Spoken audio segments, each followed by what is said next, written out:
Çıkarıp sağa salyan küçüğümü küçüğüm.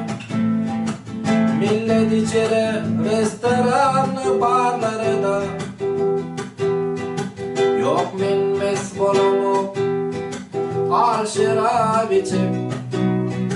Ya minnet çekemu ancak yanları da.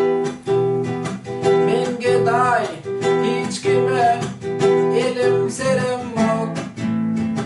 Men Huday hiç kime edim yok bugün. Yönümün saçalyan ıydını üzmem.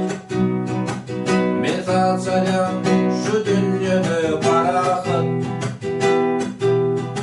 Çalfadını darlarını çekitlem.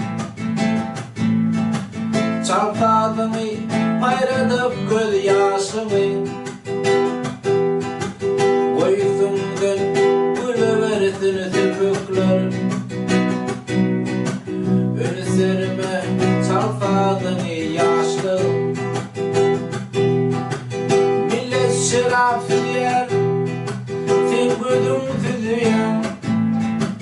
Millet arabalı, sen piyada.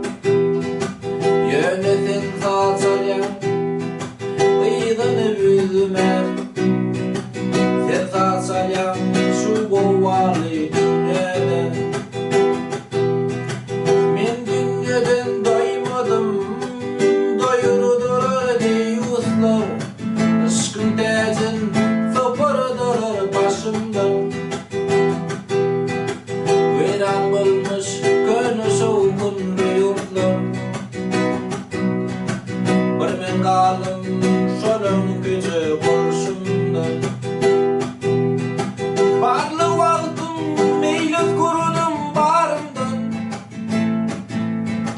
Yoksul vaktim yeketine geçmedim.